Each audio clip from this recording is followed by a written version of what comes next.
So the next chapter ni sedikit panjang. Okay, if you look at the PowerPoint, okay, so saya akan pecahkan kepada dua section lah. So digital transmission basically bila kita dah tengok ini, so if you remember, ini datang daripada chapter 1, a basic simple communications model. Jadi saya dah cerita tadi, kamu nak hantar katalah WhatsApp from your desktop, kan? So dia berbentuk text message dan dia nak hantar kepada macam saya cerita, ikut network kamu lah. Saya pakai TM, mungkin kamu pakai Maxis. Okay, so dia punya transmission ni berbeza-beza. Like I said, ini kat tengah ni represent transmission system. Okay, so the transmission system akan combine. Adakah dia guna home network, adakah dia guna data network, adakah dia guna local area network. Okay, so kita nak tengok bila hantar message yang berbagai, it can come in the form of analog or digital data, dan dia perlu dihantar mengikut analog or digital signal. Okay, boleh So data boleh jadi macam-macam, dia dalam bentuk analog atau digital. Kemudian bila kita nak hantar, kita tengok pula kita guna what kind of transmission media. Okay, dan data yang kita asal tadi, sama ada analog atau digital, perlu ditukarkan kepada signal yang berbentuk either analog or digital.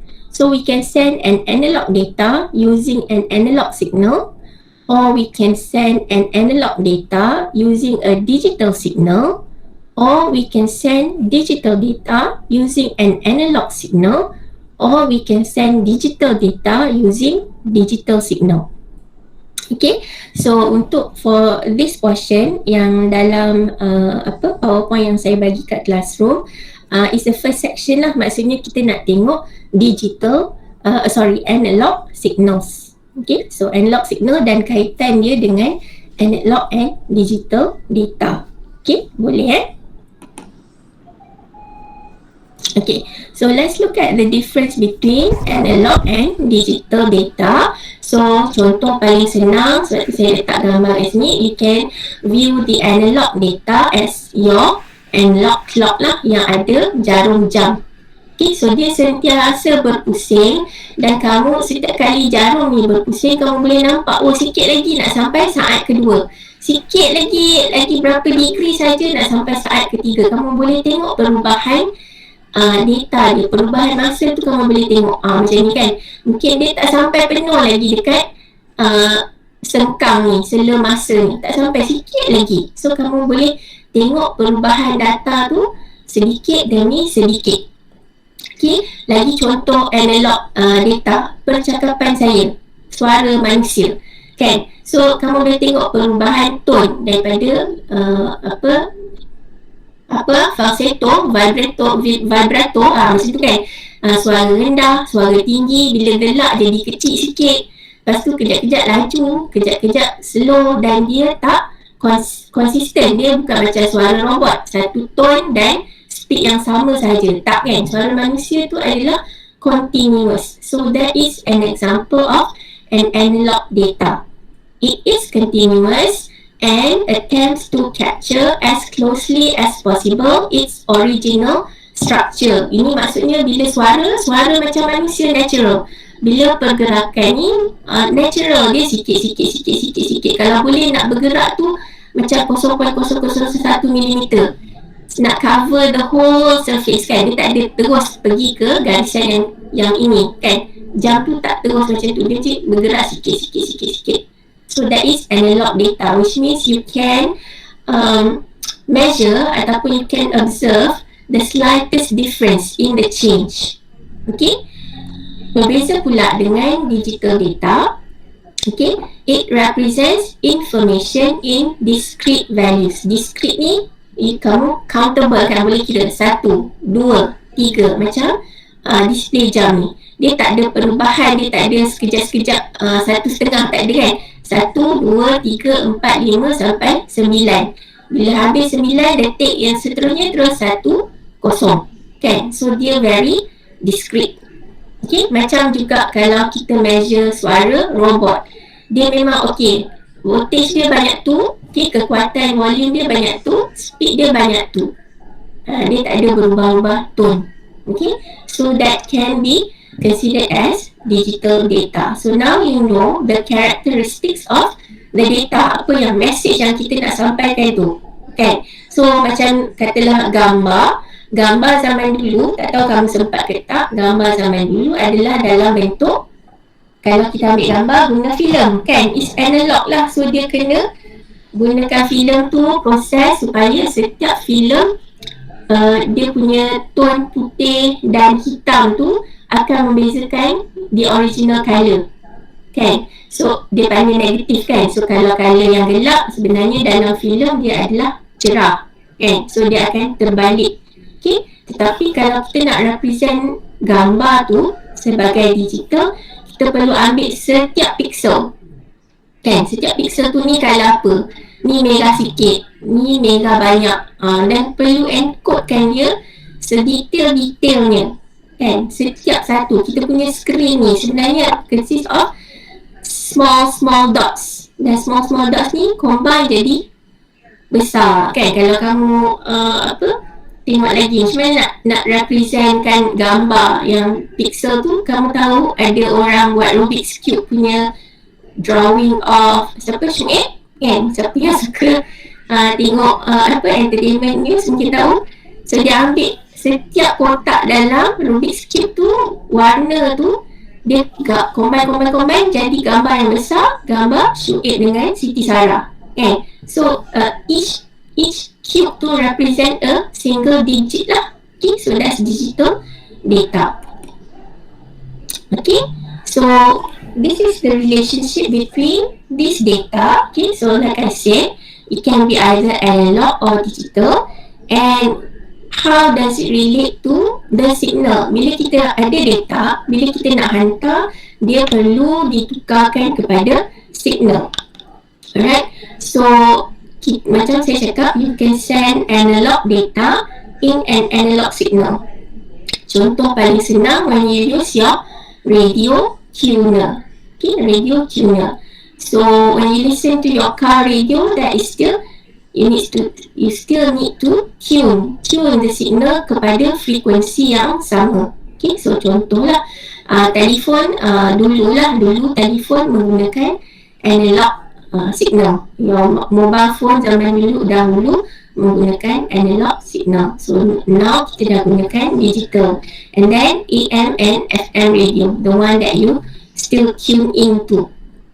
Okay, an example of a digital data using digital transmission is basically your local area network. Sebab data asal daripada komputer kamu yang memang dia dah bentuk teks dia semua dah ada ones and zeros, and then kamu gunakan network, so memang transmission tu berbentuk digital. Okay, and an example of digital data that you need to transmit using an analog signal is, for example, internet pada zaman dahulu. Internet yang mana kamu gunakan analog telephone system, kita panggil telephone system tu PSTN. Sekarang most even telephone line di rumah adalah digital. Masa dulu masih gunakan analog. Okay, so you need to change. Original data adalah digital, nak hantar gunakan analog signal. So kita kena tukarkan digital data ni menjadi something yang analog. So selalunya dia perlu ada alat lah. Okay, contoh dia modem. Modem is short for modulator and demodulator. Okay, so kita kena tukarkan, modulate kan, 1010 kena tukar pula dalam bentuk sine wave. Kan, so itu contoh penggunaan di mana digital data perlu dihantar menggunakan analog signal. Okay, finally you have an analog data you need to send using digital signal. Okay, so this is an example where you have a digital telephone system. Okay, ataupun you have a music system. Analog adalah bila kamu main music tu, sound tu, the original sound adalah analog. And when you encode them inside a medium, contohnya CD, or you have MP3 music system ni, kamu tukarkan pada MP3, so this is already digital. Okay, so that is the relationship between analog and digital data and also analog and digital signal. Okay, so harap kamu boleh relate lah, okay, that between the two. Alright, so let's look at the karakteristik. Apa sifat bila kita nak bayangkan tadi. Okay, so saya boleh cakap lah, okay, madam cakap suara tu adalah analog. So kalau dalam bentuk yang kita nak capture macam mana rupa dia, so analog signal can be captured usually macam ni, continuous and always changing. Okay, so infinite number of values. Amplitude dia boleh banyak ni, boleh tinggi sikit, boleh rendah sikit, can varies. Okay, manakala untuk digital signal dia adalah a limited number of values. Mungkin kalau voltage di sini 5 lah, kemudian 5 dengan 0, 5, 0, 5, 0, ataupun mungkin 5, 0, negatif 5, sama aja. Okay, so they are discrete again, so it has a limited number of values. Okay, so again macam saya cakap, bila macam signal suara dia banyak perubahan kan, varies, sekejap laju, sekejap tinggi, sekejap rendah. Okay, so bila kita ada signal contoh ni being represented by sine waves and then combine pula some noise, okay, it is harder to separate noise from an analog signal than it is to separate noise from a digital signal. Kenapa? Statement ni, can anybody tell me? Cuba fikir, bila saya dah bagi karakteristik dia tu, so satu dah tahu analog adalah continuous, digital adalah discrete. Yang kedua, at least by the end of this lesson you should know untuk separatekan noise dekat original analog signal adalah lebih susah daripada digital signal sebab karakteristik dia lah. So kena ingat ni, okay, continuous dan variable, yang ini discrete dan sama je, sama rata. Okay, so two characteristics analog and digital. Okay, ada satu non-continuous lah sebab analog continuous, so digital is non-continuous. Okay, alright, so that's about noise. Okay, saya skip lah. Okay, alright, so ada term dalam analog signal and also digital signal. Both signals can be either periodic ataupun non-periodic. Okay, so I think you have seen introduction mengenai signal ni mungkin bila belajar mathematics di sekolah menengah kan. So bila kita kata periodic signal, it means it completes a pattern within a measurable time frame. Macam ni lah corak ombak ni, okay, satu ombak dalam masa satu time frame, another ombak within another time frame. So it completes a pattern within a measurable time frame, and this time frame is referred to as period. So the time period, sebab tu dia panggil periodic. So dia sama je pattern tu dalam satu-satu period. Okay, and it repeats that pattern over subsequent identical periods. Okay, so macam saya cakap tadi, satu wave, satu period, satu wave, satu period. Dia mesti complete one pattern within a period, and also it repeats. Okay, so that is periodic. Okay, so kalau non-periodic macam ni lah. Okay, tak ada kemana-mana, tak tahu. Sekejap macam ni, sekejap macam ni. There is no specific pattern. Okay, without a pattern or cycle that repeats over time. So you cannot predict what will be the next pattern of the wave. Okay, so that's non-periodic. Okay, so the next section is about analog signal. Kita tengok sedikit Okay, masih ada masa lagi. So tadi mengenai relationship between data and also signals. Now kita nak tengok the first portion of chapter 2 is analog signal. Okay, so the next portion will be digital. Alright, so analog signal, okay, have three components. Satu amplitude, yang kedua frequency, yang ketiga phase. So it could be also, yang ni ulang kaji mungkin kamu dah encounter benda ni, okay, dalam mathematics ke sebelum ni, right? So amplitude is the height of the wave above or below a given reference point. So dalam graph kita selalunya reference point tu kosong lah, okay? Dan unit measurement dia adalah volts, okay? Yang kedua frequency. So this is the number of times a signal makes a complete cycle within a given time frame, and it's measured in hertz. And finally, phase is the position of the waveform relative to a given moment of time. Okay, so dekat saat ke berapa waveform tu bentuk dia macam mana? Terbalik ke, macam U ke, ataupun macam U terbalik, kan? Contoh dia lah.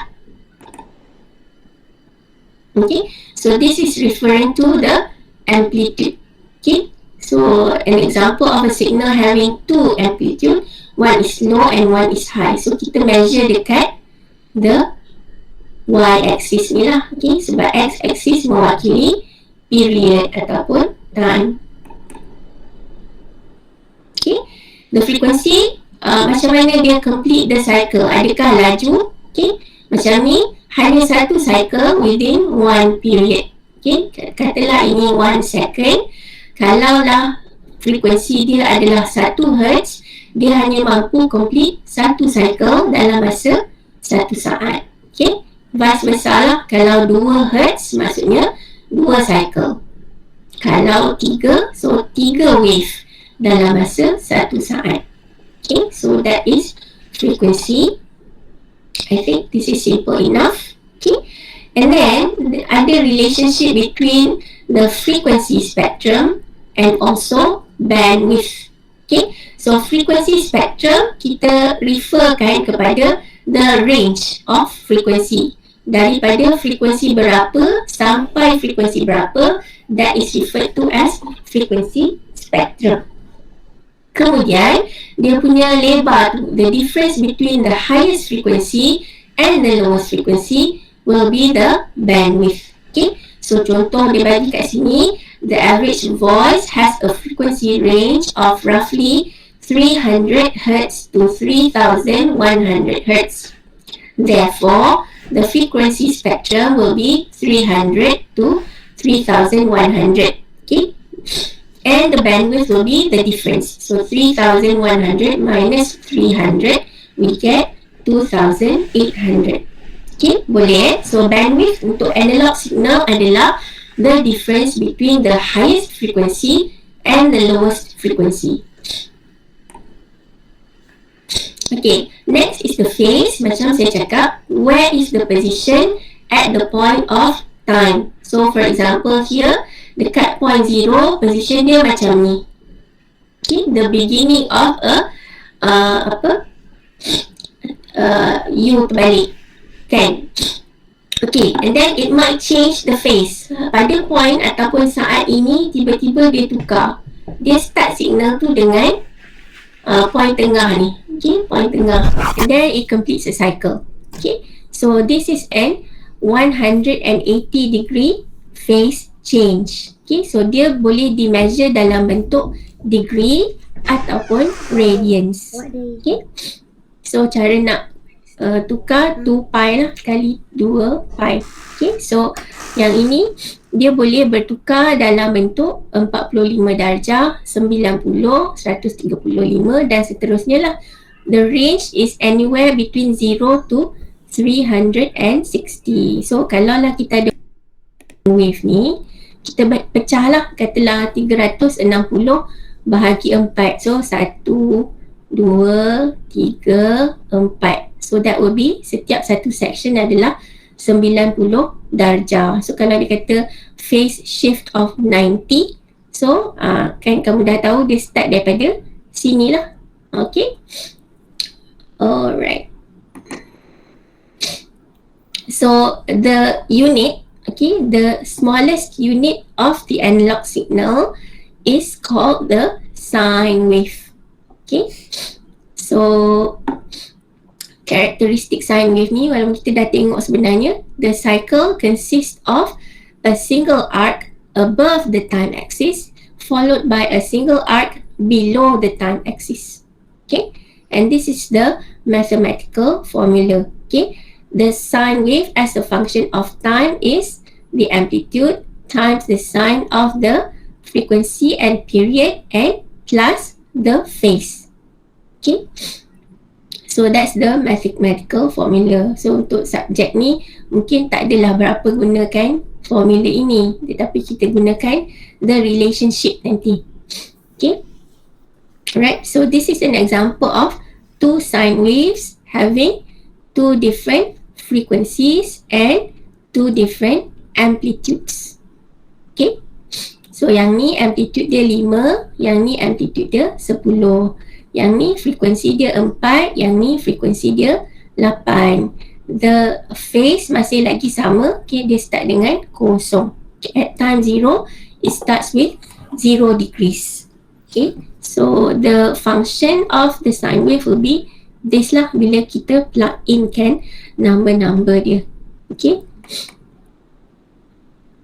alright, so lastly kita tengok the relationship between the period and the frequency.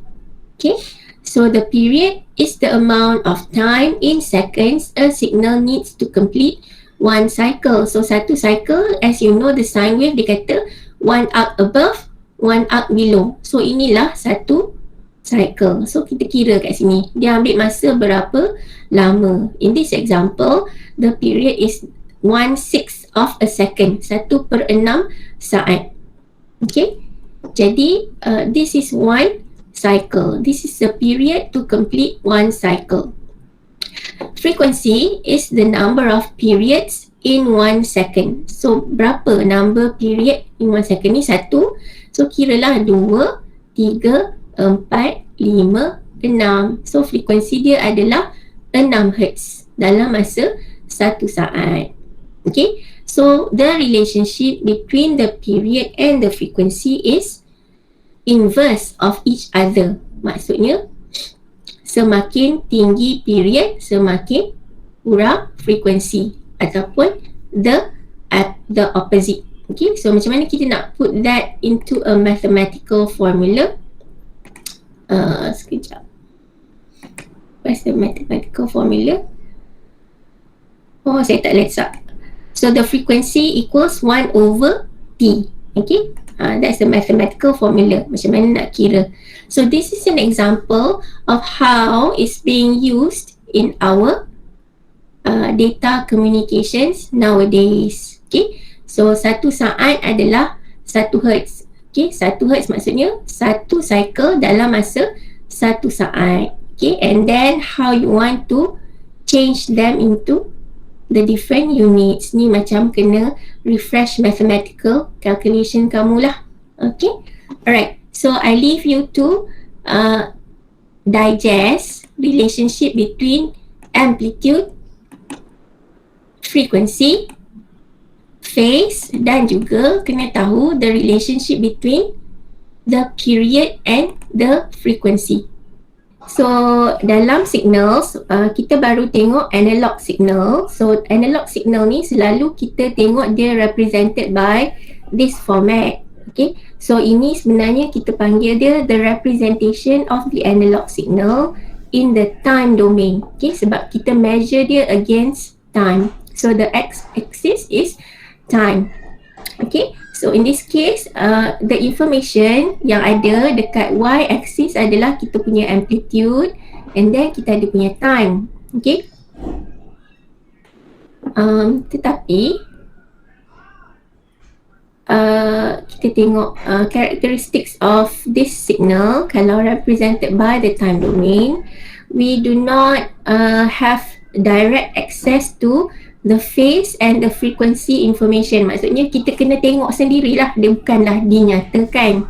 Okay, dalam graph tu tak dinyatakan. Kita boleh tengok y-axis, oh berapa amplitude dia, and then dari segi period dekat mana, dari segi x-axis, tetapi phase and frequency, so you have to calculate lah kan. Kamu kena calculate satu-satu, berapa dia complete one cycle, 1 cycle, 2 cycle, 3 cycle, 4 cycle, 5 cycle, 6 cycle. So we know lah, oh this is a 6 Hz punya signal. And bila dia start daripada phase kosong ni, baru kita tahulah kita kena tengok dia punya bentuk.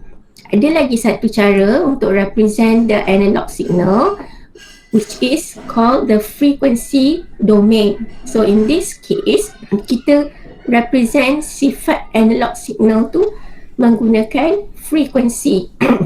So kita boleh tahulah, okay, daripada diagram terus, oh frekuensi dia berapa.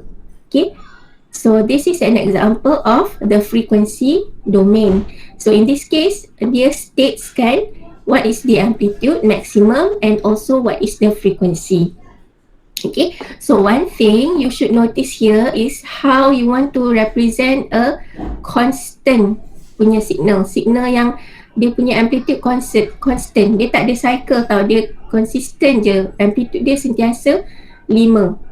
Ni selalunya kalau DC kan, direct current. Kalau laptop kamu nak electrical signal tu, dia kena ada macam ada converter kan, ada box besar dekat kamu punya plug tu, because dia nak convert kan electrical signal daripada AC to DC. So this is an example lah, sentiasa 5 voltage dia. Okay, and this is how you represent the frequency in the frequency domain diagram. So dia tak ada frequency lah, dia kekal konsisten macam ni. So the frequency will be 0. Okay, berbanding dengan analog signal yang dia ada alternating macam ni. Okay, and you represent what is the frequency by just letak di x-axis the unit. Okay, so ni 8, the amplitude adalah 5. Right, so we do not represent or explicitly bagi tahu what is the period. Okay, so this is to kita nak describe an analog signal mengikut frekuensi. Okay, so interest kita adalah setiap signal tu what is the frequency. Macam ni interest kita perubahan dia mengikut masa. Okay, so nak tahu kena kira lah frekuensi kan. Okay, tetapi this is from the point of view of the frequency domain. Okay, so dari segi macam soalan, kena tahulah how do you represent a particular signal, satu in the time domain, satu in the frequency domain. Okay, boleh ada lagi contoh. Okay, so samalah juga, basically kamu line up in dalam period pula integer yang sama besar dia, and then kita tanda dekat 6 lah, sebab frekuensi ini adalah 6. Okay, so again one single spike in the frequency domain, sebab dia memang ada satu je. Ini kalau singular signal. Okay, kita tengok pula here. Okay, so kita ada banyak sine wave, and this is how you represent it in the frequency domain. Okay, so for this one is consistent, so it will have a frequency of 0 with a max amplitude of 15. For the pink one, the frequency is 8. Okay, and the max amplitude is 10. The green one is 16. Okay, so I think this is simple for you lah, but you know that there are some other ways of representing an analog signal, bukan hanya dalam time domain. Okay, so selalunya bila kita tengok sine wave tu, itu unit yang paling kecil of an analog signal. Tapi dalam data transmission, bila kita nak hantar data, a single signal, a single frequency sine wave does not carry any meaning. So tak berguna lah, sebab of course kita nak gunakan analog signal ni untuk hantar information. Okay, alright, so apa yang kita buat selalunya, kita akan hantar menggunakan composite signal. Okay, so basically it's a combination of many sine waves. Tetapi a single sine wave tu, kita nak jadikan dia different sine waves, we change its characteristics. So kita sama ada tukar amplitude ataupun frekuensi ataupun phase, ataupun kita combine dua, phase dengan frekuensi contohnya, ataupun phase dengan amplitude.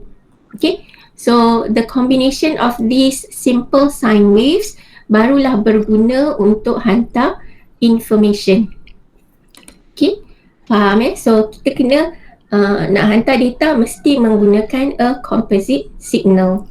Alright. So now bila kita tahu kita nak hantar signal, it needs to go through a particular transmission medium. So kita kena faham bahawa different transmission medium ada different characteristics dia. Okay, so no transmission medium is perfect. Maksudnya ada transmission medium yang dia boleh kuatkan some frekuensi, ataupun ada transmission medium yang dia lemahkan frekuensi, dia lemahkan amplitude. Jadi dia mungkin berlaku pertukaran kepada the original signal. Okay, so depend on us, kita nak pilih what kind of signal punya encoding. Okay, macam mana kita nak generate signal tu yang sesuai mengikut transmission medium. Contohnya kalau orang tengah design nak transmit menggunakan Wi-Fi kan, so dia over the air, berkongsi dengan ramai orang. Jadi apa signal yang paling efisien supaya bila dia share, dia takkan lemahkan signal tu sehingga tak boleh baca original information. Okay, so this fact you need to understand. Right, so this is an example of a composite signal and it is periodic sebab dia ada specific pattern lah. Okay, so basically it is made of several frequency. Okay, so yang ni dia tunjuk satu with frequency F, yang kedua 3F, and yang ketiga 9F. Okay, so you represent this simple sine waves yang menjadi member of the composite signal ni menggunakan different domains. Satu in the time domain and this is in the frequency domain. Okay, so that's how it looks like. Okay, okay, so kalau dia bentuk macam ni dalam frequency domain, so you should know that it is made up of a non-periodic composite signal. Okay, so kamu nampak kan perbezaan tadi konsisten. Satu signal tu konsisten, frekuensi dia mesti sama. So ini maksudnya dia adalah periodic. Kalau dia non-periodic, sebab at any time it can have a different frequency. Jadi dia punya graph dalam frequency domain will have a minimum and maximum frequency. Dan range dia berbeza-beza. So nampak ni dia continuous. So for any moment kamu boleh measure dengan ambil the cross between the amplitude and the frequency. Okay, so itu description lah. So kena tahu kalau tengok graph ni, is it a periodic or a non-periodic composite signal. Okay, faham So tu relevance between periodic and non-periodic. So dia punya pattern dia, frekuensi, kalau dia adalah periodic, frekuensi dia ada satu frekuensi yang tetap. Kalau untuk non-periodic, the frekuensi berubah-ubah. So it is continuous. Okay, so now kita jumpa term yang sangat-sangat familiar lah in our everyday life. Okay, kalau guna internet sekarang mesti tahulah bandwidth ni. Okay, so bandwidth ni konteks dia berbeza untuk analog signal and digital signal. Okay, so untuk analog signal, it's basically the difference between the highest and the lowest frequency. Okay, so we take the lowest and the highest and find the difference. That is what is called the bandwidth. Okay, jadi the range of frequency that a medium can pass, itu kita guna untuk describe the bandwidth lah. Bila kita pilih okay, nak pakai transmission medium apa, so kita kena tahu dia boleh passkan range of frequency apa. Okay, right? So itu relevance the bandwidth ini. Okay, so for example kita ada dua kat sini. One is a periodic signal and another is non-periodic. So kamu dah tahu kan, setiap satu ni maksudnya kalau ni composite signal yang banyak dan dia ada konsisten, ini satu frekuensi, ini satu frekuensi, dan the transmission medium can pass frequency range of 5,000 to 1,000. So the difference will be the bandwidth of this transmission medium. Okay, so contoh dia 5,000 tolak 1,000, it becomes 4,000. Okay, sama juga kalau a non-periodic signal, we just take the maximum and the minimum and find the difference. Okay,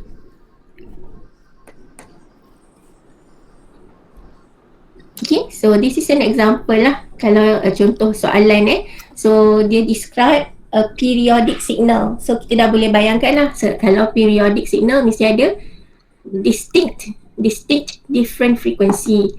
Okay, dan dia dah cakap dah the different frequency 100, 300, 500, 700 and 900. Find the bandwidth. Okay, and also draw the spectrum. Okay, so ni saya tunjuk contoh so that you guys know lah kalau apa possible soalan yang kamu boleh tak jawab. How do you draw the spectrum? So you draw dalam frequency domain. Okay, and dia kata assuming all components have a maximum amplitude of 10 volts. Jadi kamu kena draw lah kat sini menunjukkan kamu faham, oh dia bagi amplitude. Kalau kata soalan tak letak, kamu draw je lah arbitrary, tak perlu letak label.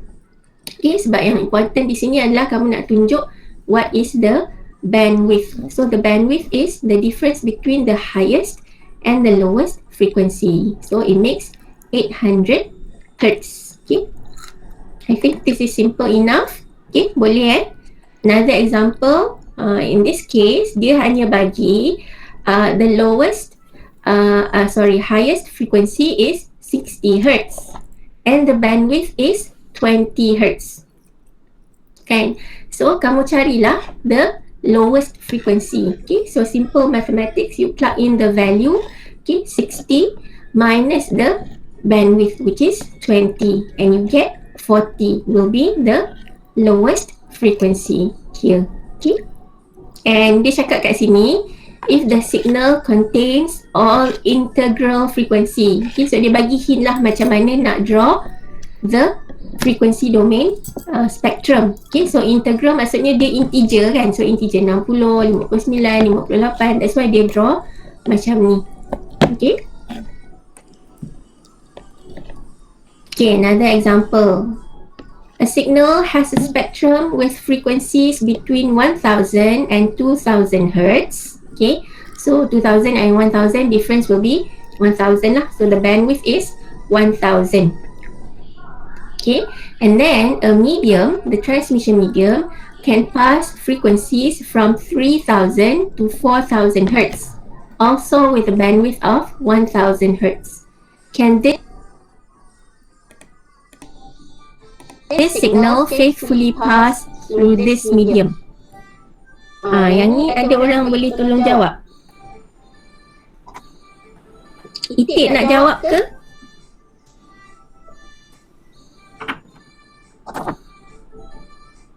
Tak ada.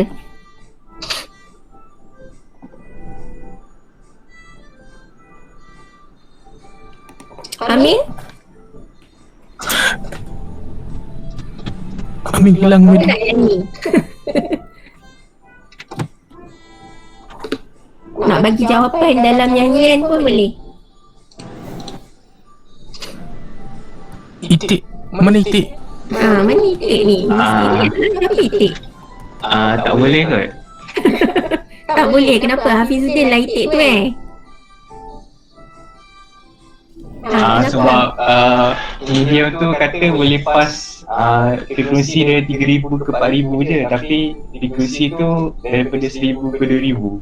No wonder lah Itik dapat nombor 1. Jawapan dia betul. Okay, so walaupun bandwidth mereka sama 1000 dengan 1000, tetapi dia mesti menggunakan frekuensi yang sama. So kamu pun tahu kan, kalau kita guna analog signal, let's say we use the analog radio, kamu kena tune in to the correct frequency, baru kamu dapat station yang betul. So konsep dia sama kat sini. Although the bandwidth is the same, but in order for you to pass a specific signal, you need to use the correct frequency. Okay, kalau tak, it will not go through the transmission medium.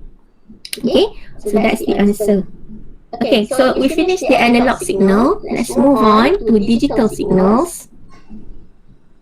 Okay, so konsep dia sama juga, cuma digital signal you represent the data menggunakan bits of ones and zeros. Binary digit kan, bit tu datang daripada binary digit. Okay, so binary maksudnya nombor dia hanya 1 dan kosong. Maksudnya kamu kena represent data. Okay, data kamu boleh jadi analog ataupun digital, tapi you need to represent it in a digital format. So the digital format can be translated into a signal, tetapi signal tu mestilah represent kosong dan satu. Contoh kat sini ada signal yang hanya menggunakan dua level of amplitude ataupun dua level of voltage. So dia kata voltage positif untuk represent satu, voltage zero untuk represent bit kosong.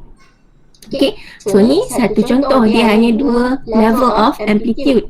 Selalunya kita tak boleh hantar macam ni lah. Ini dikira signal yang tak efisien. Cuma ni bagi contoh. Okay, contoh macam mana kita boleh represent data dengan cara yang paling simple. Selalunya kita akan combinekan dalam satu period masa, kita hantar beberapa bit dalam satu masa tu.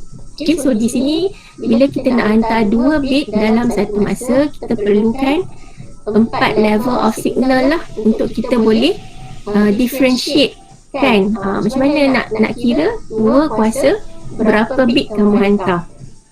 Okay, so macam ni kita nak hantar 2 bit dalam satu period. So 2 kuasa 2 lah. So you need 4 levels of signal.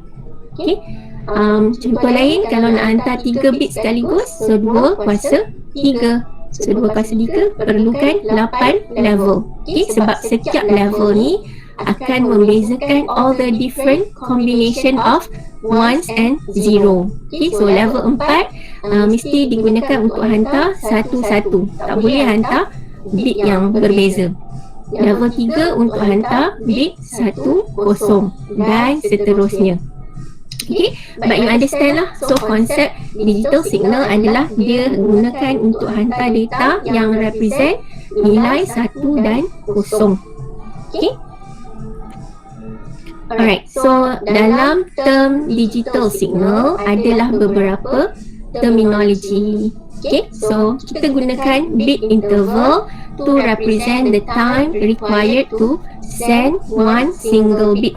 Okay, so kalau dalam analog signal kita bandingkan kita gunakan period, which is the time to send one simple unit of a sine wave.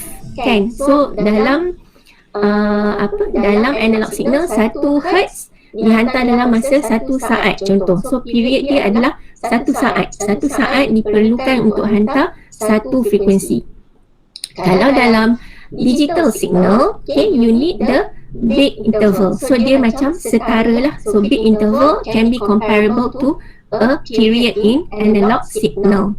Okay, bit rate means the number of bit intervals per second or bits per second. Okay, so the number of bits that you send per second. Okay, so macam dalam analog signal kita ada berapa complete cycle dalam 1 saat. Okay, so it's comparable to the frequency rate ataupun berapa hertz. Okay, so dalam analog we call the unit as hertz. Dalam digital kita panggil the unit as bits per second. Okay, alright, then we have bit length, which is the distance one bit occupies on the transmission medium. So yang ni kita boleh comparekan dengan the wavelength. Okay, so kalau dalam analog signal, the peak of each analog signal tu, the distance tu adalah wavelength. Okay, right. So the bit length we can get, okay, kalau kita tahu characteristic of our transmission medium, you can get the value by using this formula. Okay, so propagation speed. Okay, propagation speed depends on each transmission medium lah. So kalau kita tahu kita nak pakai transmission medium apa, dia akan bagi the fixed propagation speed. So kita kalikan dengan bit duration. Okay, boleh? Right, so itu beberapa term dan you should know the equivalent value dalam analog signal. Okay, so this is an example of how you represent the analog and digital signals. Right? So in this case, dia panggil ni sebagai best case lah. Best case sebab senang kan, kita letak hanya hantar satu. So basically there's one level of amplitude. Okay.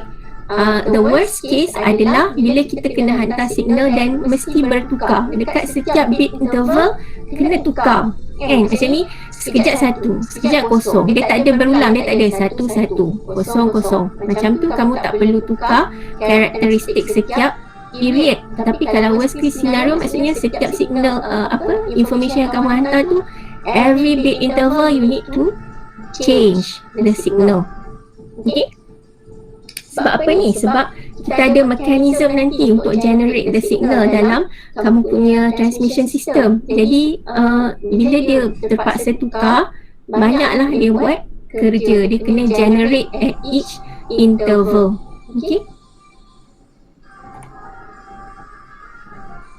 Okay, so basically ada scientist. Okay, I think you have heard of Fourier.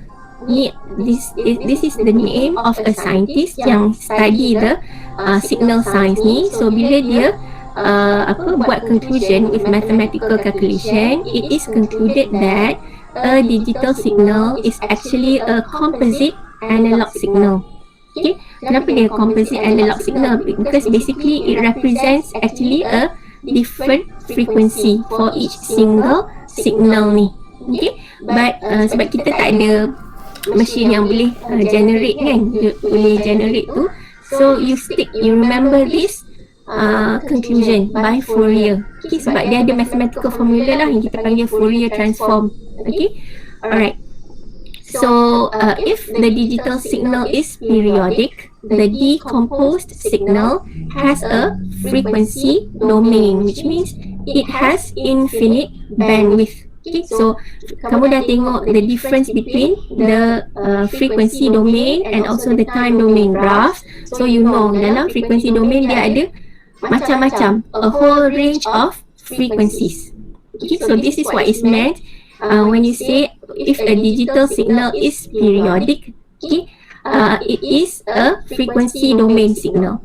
Okay, kalau digital signal is non-periodic, it doesn't repeat a specific pattern. Okay, so it has an infinite bandwidth, but the frequencies are continuous. You know that frequency are continuous macam mana lah. Okay, alright. So this is an example of a periodic and a non-periodic digital signal. So you have a possibility of specific frequencies, but they'll keep on going. Okay, berbeza dengan non-periodic digital signal. They are continuous. Okay.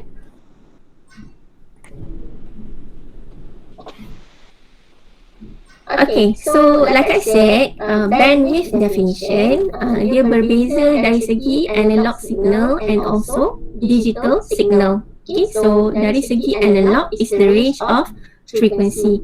Kalau dari segi digital, it's the maximum bit rate that a medium can pass. Okay, ni lebih senang kita faham lah, macam contoh highway. Maximum lane dia ada 4, so dia boleh pass kereta sekali masa 4 lah, macam tu. So the maximum bit rate is berapa banyak dia boleh bawa bits per second dalam satu masa. Okay, alright. So the advantage of a digital signal is cheaper, it's less susceptible to noise. However, you are susceptible to greater attenuation, gangguan daripada luar.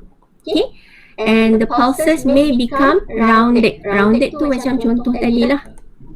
Sekejap, mana diagram tu?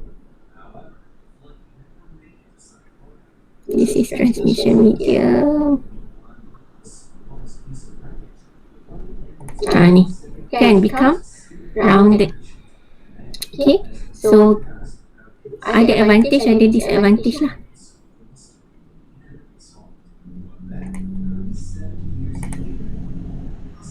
Okay, pulses become rounded and smaller, and this may lead to loss of information.